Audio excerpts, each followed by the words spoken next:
بسم اللہ الرحمن الرحیم۔ السلام علیکم ناظرین، مجھے لکھنؤ کے نوابوں کا دور یاد آ رہا ہے۔ لکھنؤ کے نواب، ان کے پاس پرکھوں کی جاگیریں تھی، کام کچھ نہیں کرتے تھے، بے پناہ آمدنی تھی اور سارا دن تاش، گنجفہ، چوسر اور شطرنج کھیلتے تھے، عیاشی کرتے تھے۔ درجنوں بیگمات رکھی ہوئی تھی، بے شمار بچے تھے، اتنے زیادہ کہ ان کو خود اپنے بچوں کی پہچان نہیں ہوتی تھی، اور زنانہ قسم کے کھیل زیادہ کھیلتے تھے، اور بڑی بڑی حویلیاں تھیں جن میں زنان خانہ ایک الگ ہوتا تھا اور مردانہ حصہ الگ ہوتا تھا، لیکن دراصل مردانے میں بھی زنانے ہی ہوتے تھے۔ اور ان کے جو لطیفے مشہور ہیں ان میں اکثریت کی بنیاد صحیح ہے، اور وہ واقعتاً تو یہ ڈرتے تھے، بزدل تھے، کیونکہ عیاشیوں میں حد سے زیادہ مبتلا تھے، بے پناہ پیسہ تھا، اور اس خوف کا کوئی لفظ ان کے سامنے کوئی نہ بولے تو اس پر بھی پابندی انہوں نے لگائی ہوئی تھی۔ مثلاً اگر یہ نوکروں کو ہدایت تھی کہ کوئی قریبی رشتہ دار، دوست آدمی مر جائے تو اس کے مرنے کی اطلاع اس طرح نہیں دینی ہے کہ فلانا آدمی فوت ہو گیا یا انتقال کر گیا، بلکہ اس طرح خبر دینی ہے کہ فلاں صاحب کے ہاں سے سناونی آ گئی۔ اور سانپ کے لفظ سے بھی یہ ڈرتے تھے، بلکہ بدشگونی سمجھتے تھے کہ کوئی اگر ان کے سامنے سانپ کا لفظ ادا کر دے تو یہ حکم تھا کہ یہ کہا جائے کہ رسی آ گئی، یعنی گھر میں سانپ آ گیا تو کہا جائے گا کہ رسی آ گئی، یا پھر یہ کہ کالا آ گیا۔ یہ دو لفظ استعمال ہوتے تھے۔ اور اس حوالے سے اگر آپ کو کبھی یہ کتاب ملے بک سٹال سے تو شاید کم ہی ملے، لیکن نیٹ پر آپ کو مل جائے گی کہ گزشتہ لکھنؤ کے شب و روز عبدالحلیم شرر کی کتاب ہے۔ اس میں انہوں نے لکھنؤ کے ان حوالات کا کچھ ذکر کیا ہے، جس سے آپ کو پتہ چلے گا کہ یہ ایلیٹ کلاس مغل دور کی اور پھر اس کے بعد انگریزوں کے دور کی ایلیٹ مسلم کلاس کی سوچ کیا تھی، اور دھمکیاں یوں دیتے تھے کہ جیسے یعنی ان سے زیادہ بہادری کوئی نہیں ہے۔ اس کا مذہق بھی وہ آپ نے وہ کہانی پڑھی ہوئی رتن ناز سرشار کی کھوجی اور اس کے کارنامے، نام تو اس کا کتاب کا ہے فسانہ آزاد۔ تو اس کا خلاصہ ایک کھوجی کے کارنامے، وہ بات بات پر کہتا تھا کہ نکالو قرولی، وہ ایک خنجر قسم کا ہتھیار ہوتا تھا، تو لیکن خنجر اٹھانے کی طاقت ہی نہیں ان میں نہیں تھی، اور اس لیے وہ کہا کہ یہ بازو نہ خنجر اٹھے گا نہ تلوار ان سے، یہ بازو میرے آزمائے ہوئے ہیں۔ تو یہ ان کا حوال تھا۔ تو مجھے یہ واردات کیوں یاد آ گئی؟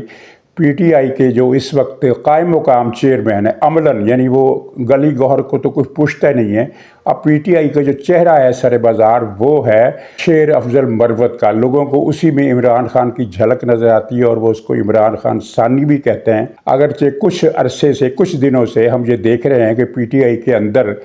شیر مروت کے بارے میں کچھ شکوک و شبہات پیدا ہو گئے ہیں، اور گہرے شکوک و شبہات ہیں۔ یہ کہا جا رہا ہے، سر عام کہا جا رہا ہے کہ یہ آدمی 2 نمبر ہے اور ایجنسیوں کا آدمی۔ پی ٹی آئی میں کون سا ہے جو 2 نمبر نہیں ہے؟ یہ سوال اپنی جگہ ہے۔ تو بہرحال اس کے جس بیان پر ایک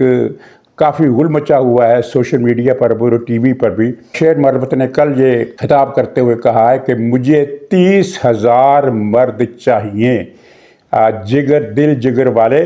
اور اس کے بعد انہوں نے ناشائستہ زبان استعمال کرتے ہوئے ریاست کو بدمعاش قرار دیا اور کہا کہ مجھے اگر 30,000 مرد مل جائیں تو میں اس ریاست کی بدمعاشی اس کے پچھواڑے سے نکال دوں گا۔ یہ لفظ استعمال کیے، آپ اس کی ویڈیو سن سکتے ہیں کہ یہ اس نے الفاظ استعمال کیے کہ وہ ڈرائیں یا گولیاں چلائیں تو ہم نے سینہ تان کے ان کے سامنے جانا ہے۔ انہوں نے کوئی راستہ اور چھوڑا ہی نہیں ہے۔ 30,000 پاکستانی جوان مجھے مل جائے، میں قسمان کہتا ہوں کہ اس ریاست کی بدماشی اس کے پیچھے راستے سے نکلے گی۔ یہ بدماشوں کے ساتھ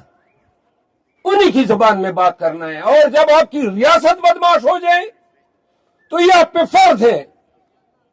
کہ آپ اس کو لگام ڈالیں۔ اچھا، یہ سوال جو ہے یہ خیر الگ بحث کا موضوع ہے کہ اس نے جب یہ کہا کہ ریاست بدماش ہے تو ریاست سے کیا مراد ہے؟ ظاہر ہے ریاست سے مراد کوئی وفاقی حکومت نہیں ہے، مسلم لیگ نون کی حکومت نہیں ہے۔ یہ ریاست سے کیا مراد ہے اس کو بھی پتہ ہے، پی ٹی آئی والوں کو بھی پتہ ہے، اور ہمیں بھی پتہ ہے کہ اس نے کس کو بدماش کہا ہے اور کس کو یہ دھمکی دی ہے کہ اس کی بدماشی اس کے پچھلے رستے سے نکال دیں گے۔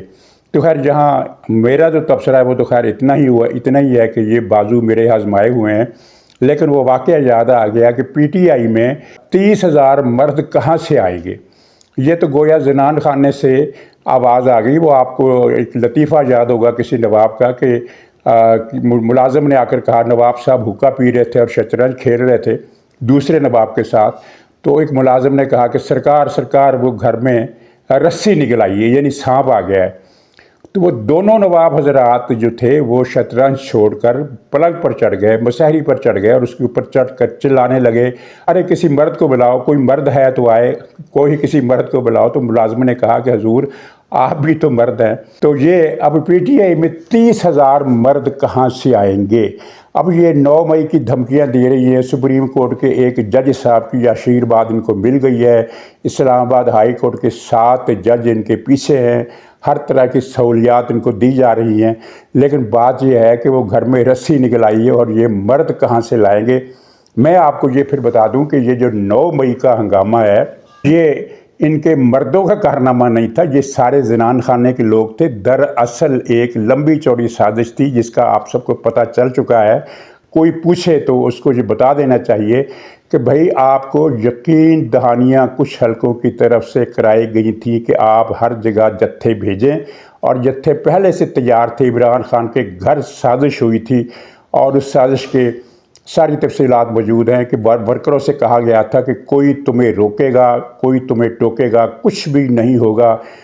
بے روک و ٹوک تم جاؤ گے اور تم نے جا کر بلڈنگیں جلانی ہیں، پتھراؤ کرنے ہیں، ایئر فورس بیس پر جا کر جہازوں کو نظر آتش کر دینا ہے تاکہ ایک دنیا میں ایک بڑی خبر بنے، اور پھر اس کے بعد فوج کے اندر سے بغاوت ہو جائے گی. شام تک پاکستان میں پی ٹی آئی کی حکومت دوبارہ قائم ہو جائے گی. اور یہ ان یقین دہانیوں کے بعد زنان خانوں سے نکلے ہوئے جتھے حملہ آور ہوئے. ظاہر ہے ایسی صورت میں جب آپ کو پتہ ہو کہ آپ کو کسی نے کچھ نہیں کہنا، اور واقعتاً اس دن ہوا بھی یہی کہ کسی نے ان کو کچھ نہیں کہا، لاہور ہو یا پنڈی ہو کسی بھی جگہ ان کا رستہ نہیں روکا گیا. یہ جہاں تک جا سکتے تھے گئے، وہاں انہوں نے پتھراؤ بھی کیا، آگ بھی لگائی. حد یہ ہے کہ ریڈیو پاکستان پشاور کی کئی منزلہ عمارت کو انہوں نے جلا کر راکھ کر دیا. کوئی ان کو روکا نہیں گیا. وہ اس نہ روکنے کے بھی 2 حصے ہیں، وہ ایک الگ کہانی ہے، وہ کچھ آپ کے علم میں ہے. تو یہ اب 30,000 مرد کہاں سے لائیں گے؟ یہ ان کا جب عروج کا زمانہ تھا عمران خان کی سیاست میں، جب اس کے ورکرز بہت پرجوش تھے، تو تب بھی اس نے دھرنا دیا تھا 6 مہینے کا. تو اس میں صرف پہلے 3 یا 4 دن ایسے تھے جب دھرنے میں 8 یا 10,000 لوگ شریک تھے، جن کو ٹی وی لاکھوں کا مجمع کہتا رہا. اور اس کے بعد پھر وہاں چند 100 افراد ہی رہ گئے تھے، جن میں سے زیادہ تر تو وہ تھے جو کرائے کے تھے. مرد حضرات اس لیے نہیں تھے کہ پی ٹی آئی کے پاس ماشاءاللہ سے مرد حضرات ہیں ہی نہیں. اب آپ یہ دیکھیے میری بات کے حق میں کہ اس مرتبہ پھر غلغلہ آیا کہ پی ٹی آئی کے ارکان بک گئے. خود شیر مربت نے کہا کہ پنجاب اسمبلی میں ہمارے 40 ارکان بک گئے ہیں. 100 آدمی ان کے جیتے ہیں تو 100 میں سے 40% ارکان بک گئے ہیں. مجھے پتہ نہیں اس کی رپورٹ صحیح ہے، یعنی گنتی کے حد تک رپورٹ صحیح ہے کہ نہیں 40 بکے ہیں یا 40 سے کم بکے ہیں. لیکن میرا سوال ایک یہ ہے کہ آخر ہر دور میں ہر موقع پر صرف پی ٹی آئی کے لوگ ہی کیوں بکتے ہیں؟ یہ بھی تو مردانگی نہ ہونے کا ایک ثبوت ہے کہ پی ٹی آئی کے ورکر چاہے قومی اسمبلی کا الیکشن ہو، صوبائی اسمبلی کا الیکشن ہو، سینٹ کا الیکشن ہو، تحریک عدم اعتماد ہو، وفاداریاں بدلنے کا سیزن ہو، الیکشن کا سیزن ہو، تو یہ پی ٹی آئی ہمیشہ نمبر 1 کیوں رہتی ہے؟ دوسری پارٹیوں کے لوگ کوئی چند بک جاتے ہیں، 2 بک جاتے ہیں، 3 بک جاتے ہیں، یہاں پوری کی پوری کھیپ بک جاتی ہے. پچھلی مرتبہ جو سینٹ کے الیکشن ہوئے تھے تو اس میں پی ٹی آئی پختونخوا کے وزیر تک بک گئے تھے، جن کی ویڈیوز کلپ موجود ہیں. تو یہ تو حضرات ان جناب کی مردانہ صلاحیت ہے، ان کی یعنی مردان خانے کی جو کیفیت ہے یہ ہے کہ ان کو اب 30,000 مرد چاہیے. میں کہتا ہوں ان کو 2,000 مرد بھی مل جائیں تو بڑی بات ہے. تو خیر دھمکی کا خلاصہ یہ ہے کہ اگر 30,000 مرد مل جائیں تو میں ایسا دھرنا اسلام آباد میں دوں گا کہ نظام بھی ختم ہو جائے گا، ریاست کی بدماشی بھی ختم ہو جائے گی اور ہماری حکومت بھی بحال ہو جائے گی. تو یہ بچگانہ باتیں تو ہیں، ان میں کہ سنجیدگی کی ان کو سنجیدہ کوئی بھی نہیں لے گا، اور بلکہ خود یہ مسئلہ اڑانے والی بات ہے کہ پی ٹی آئی کو پورے پاکستان میں 23 کروڑ کی آبادی میں سے 30,000 مرد چاہیے اور وہ نہیں مل رہے اور وہ ملیں گے بھی نہیں۔ لیکن ان کا ارادہ ایک شرارت کا ہے۔ کراچی کے جلسہ کا اعلان کیا انہوں نے 30 تاریخ کو، اور وہاں سے توجہ ہٹا کر یکا یک وہاں پتہ نہیں کیا ماجرا ہوا، جماعت اسلامی نے ان کو یقین ابھی تک نہیں دلایا یا کچھ اور مسئلہ ہو گیا، تو انہوں نے اسلام آباد میں جلسے کی اجازت مانگ لی ہے 30 تاریخ کو، اور ساتھ ہی دھمکی دی ہے کہ اجازت ملے یا نہ ملے جلسہ تو ہوگا۔ بھئی اجازت تو مل ہی جائے گی، انتظامیہ اجازت نہیں دے گی تو ہائی کورٹ دے گی کہ وہاں 7 وفادار آپ کے پاس آپ کے بیٹھے ہوئے ہیں جو آپ کے لیے تن من دھن آئین قانون سب کی بازی لگانے کو ہر وقت تیار ہیں، اور وہ جو بھی ریٹ درخواست آپ لے کر جائیں گے آپ کے حق میں فیصلہ ملے گا، اس میں تو کوئی شک ہی نہیں۔ بہرحال آج اور کل یہ حکومت کے جواب کا انتظار کریں گے، اور اگر حکومت نے انکار کر دیا آج،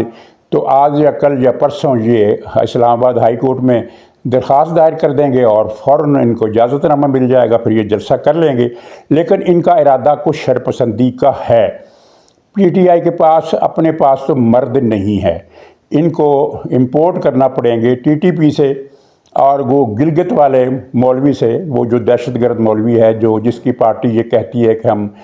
گلگت کو پاکستان سے کاٹ کر بھارت کا حصہ بنانا چاہتے ہیں۔ کچھ بدماش گنڈے دہشت گرد وہاں سے مل جائیں گے، اور کچھ بدماش دہشت گرد ٹی ٹی پی والے آ جائیں گے، کچھ اکا دکا کن ٹٹے ان کو اسلام آباد اور پنڈی سے بھی مل جائیں گے۔ تو ان کا کوئی ارادہ شر و فساد کا ہے، اور یہ شر و فساد کا ارادہ جب ہے تو دوسری طرف سے شر و فساد سے نمٹنے کے لیے بندوبست بھی پورا ہے۔ ان کو خاص پریشانی اس بات پر بھی ہے کہ ان تک یہ اطلاعات سرکاری ذرائع سے پہنچی ہیں، لیک ہوئی ہیں یا پہنچائی گئی ہیں مجھے نہیں پتہ، لیکن ان تک یہ اطلاعات پہنچی ہیں، جس کا وویلا انہوں نے شروع کر دیا ہے کہ عمران خان کو جیل میں جو سہولتیں دی جا رہی ہیں وہ واپس لینے کا حکومت نے قطعی فیصلہ کر لیا ہے۔ اب اس فیصلے پر وہ عمل درآمد کس طرح کرے گی یہ پوری طرح واضح نہیں ہے۔ ایک اطلاع تو یہ ہے کہ عمران خان کو کسی اور جیل میں منتقل کیا جائے گا، اور اس کے بعد پھر یہ لگی رہے پی ٹی آئی درخواستیں دینے کہ ہمیں وہی سہولتیں دی جائیں جو اڈیالہ جیل میں۔ اچھا، اڈیالہ جیل میں سہولتوں کا مسئلہ جو ہے وہ اب ظاہر کھڑا ہو گیا ہے۔ عرفان صدیقی صاحب نے جو سینیٹر ہیں اور مسلم لیگ کے رہنما بھی ہیں اور کالم نویس بھی ہیں، تجزیہ کار بھی ہیں، انہوں نے اس مسئلے کو اٹھایا ہے، اور صرف یہی سوال نہیں اٹھایا ہے کہ یہ کیسا قیدی ہے جو 6 مہینے میں 35 لاکھ روپے کا کھانا ہڑپ کر گیا، بلکہ اس کی وہ کمرے توڑ کر اس کو جیل میں عیاشی کا اڈہ بنانے کے جو احکامات اسلام آباد ہائی کورٹ کے ججوں نے دیے تھے کہ یہ کمرہ بھی توڑ دو، وہ کمرہ بھی توڑ دو، فلاں سہولت بھی دے دو، بیوٹی پارلر بھی بنا دو، سب کچھ دے دو، تو اس پر صرف کمرہ توڑوائی اور وہاں دوبارہ مرمت 1 کروڑ روپیہ اس پر خرچ ہوا ہے۔ ناظرین، 1 کروڑ روپے میں ایک مڈل کلاس کا آدمی 10 مرلے کا پلاٹ لے کر اس پر اچھا خاصا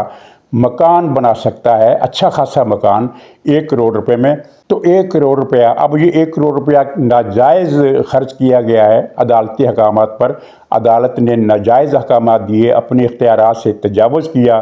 اور اب یہ 1 کروڑ روپیہ کس سے وصول کیا جانا چاہیے؟ میری رائے تو یہ ہے کہ عرفان صدیقی صاحب ہمت کریں، اگر سینٹ کے اگلے اجلاس میں یہ مطالبہ کر دیں کہ جی 1 کروڑ روپیہ ان ججوں کی تنخواہوں سے کاٹا جائے جن ججوں نے یہ غیر آئینی، غیر قانونی اور بے جواز اور اپنے اختیارات سے تجاوز کرتے ہوئے احکامات دیے، ان کی تنخواہوں سے یہ 1 کروڑ روپے وصول کیا جائے، اور صرف یہ 1 کروڑ نہیں بلکہ وہ 18 لاکھ روپے کا نشے کی رقم بھی ان سے وصول کی جائے، جو ہر مہینے 6 مہینے میں اندازہ کرے یہ تو میرے خیال میں یہ بھی رقم 1.25 کروڑ 1.5 کروڑ روپے کے قریب بن جاتی ہے۔ 18 لاکھ روپے کا نشہ ہر مہینے سرکاری خرچے سے اس کو دیا جاتا رہا ہے، اور جو عرفان صدیقی صاحب نے یہ بھی کہا ہے کہ مزید خرچہ لیا جائے۔ اچھا، اب عمران خان کا ایک تازہ بیان بھی آیا کہ ہم نے صاف کہہ دیا ہے کہ ہمیں غلامی قبول نہیں ہے۔ بے کس کی غلامی؟ کس کی غلامی یہ طے کرنے کے لیے انہوں نے ایک لابینگ شروع کر دی ہے، پاکستان کے اندر بھی، گورنمنٹ کے حلقوں سے بھی، عدالت کے کچھ عدالتوں کچھ ججوں کے ساتھ بھی ان کے رابطے جاری ہیں کہ امریکی سفیر کو حکم دیا جائے، اجازت تو خیر ایک رسمی لفظ ہے نا، اجازت دی جائے، اجازت نہیں، امریکی سفیر کو حکم دیا جائے کہ وہ جیل میں آ کر عمران خان سے ملاقات کرے تاکہ عمران خان اس سے حقیقی غلامی کا دکھڑا رو سکے اور کہانی سارے ناظرین یہ ہے کہ عمران خان امریکی سفیر سے ملاقات کے لیے مرا جا رہا ہے اور اس نے اپنی پوری پی ٹی آئی کو ہدایت کی ہے کہ اس کے لیے کمپین چلائی جائے، امریکہ میں بھی کمپین چلائی جائے، تاکہ وہ جو بریٹ شرمن نے جو مطالبہ کیا ہے کہ امریکی سفیر کو ریالہ میں ملاقات کی اجازت دی جائے، یہ کمپین زیادہ زوروں سے چلائی جائے اور پاکستان میں بھی اس کی کمپین چلائی جائے۔ اور اس کے پیچھے ساری کہانی یہ ہے کہ یہ امریکی سفیر سے مل کر یہ درخواست کرنا چاہتا ہے کہ امریکہ پاکستانی حکومت سے رابطہ کرے کہ تم عمران خان کو چھوڑ دو اور ہم اسے امریکہ روانہ کر دو، ہم اسے امریکہ میں رکھ لیں گے، یہ آپ کے لیے کوئی مسئلہ پیدا نہیں کرے گا۔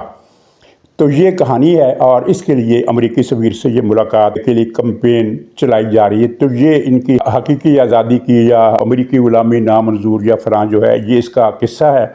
کہ جس سے ان کو نجات چاہیے، جس کی غلامی کو نامنظور کرنے کا انہوں نے ایک بیانیہ بنا رکھا ہے، اسی کے پاؤں پر یہ پڑے ہوئے ہیں اور کروڑوں روپے مہینے کے خرچ کر رہے ہیں کہ میں تو نچ کے یار منانا نہیں۔ اچھا، اب ایک اور اطلاع گشت کر رہی ہے سوشل میڈیا پر بھی اور ٹی وی چینلز پر بھی کہ نواز شریف صاحب کو نہ صرف یہ کہہ دیا گیا ہے کہ بھئی آپ پاکستان سے جانے کا بندوبست کریں، پاکستان میں آپ کی کوئی گنجائش نہیں ہے، بلکہ ان کو یہ بھی بتا دیا گیا ہے کہ پنجاب میں مریم حکومت کو ہم چلائیں گے، مسلم لیگ نہیں چلائے گی۔ یہ ایک ایسے درجے کی نان سینس بات ہے کہ جس پر تبصرہ کرنا بھی یعنی فضول حرکت ہے۔ پنجاب میں صرف ریکارڈ درست کرنے کے لیے بتا رہا ہوں کہ میرے پاس جو اطلاع ہے، بلکہ سب کے پاس جو اطلاع ہے کہ وہ یہ ہے کہ پنجاب حکومت مکمل طور پر مریم نواز اور ان کی ٹیم چلا رہی ہے، تمام منصوبوں کے فیصلے وہ کر رہی ہیں اور مختصر مدت میں مریم نواز صاحبہ نے پنجاب میں بہت ساری سڑکوں کی تعمیر، بہت سارے اسکولوں کا اجراء اور بہت سارے ترقیاتی منصوبوں پر کام شروع کروا دیا ہے۔ یعنی یہ نہیں ہے کہ ترقیاتی منصوبے ان کی فائلوں پر دستخط ہو گئے، بلکہ کام شروع ہو گیا اور کام ہوتا ہوا نظر آ رہا ہے، جس کی وجہ سے پی ٹی آئی کے ارباب اور مافی گروپ کو خاصی پریشانی ہے۔ مافی گروپ سے مراد وہ جرنلسٹ ہیں جو گزشتہ کئی مہینوں سے عمران خان کو معافی دو کی مہم چلا رہے ہیں اور ان کے پیچھے ملک ریاض کا ہاتھ ہی نہیں ہے، ملک ریاض کے ہاتھ میں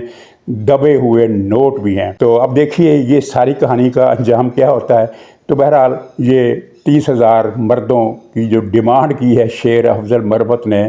تو اس سے مجھے لکھنؤ کے تہذیب، مرحوم تہذیب یاد آ گئی۔ تو آپ کو اگر شوق ہو تو جن 2 کتابوں کا میں نے ذکر کیا ہے وہ پڑھ لیجئے، آپ کو بہت ساری چیزیں ملیں گی۔ اس وقت کی اشرافیہ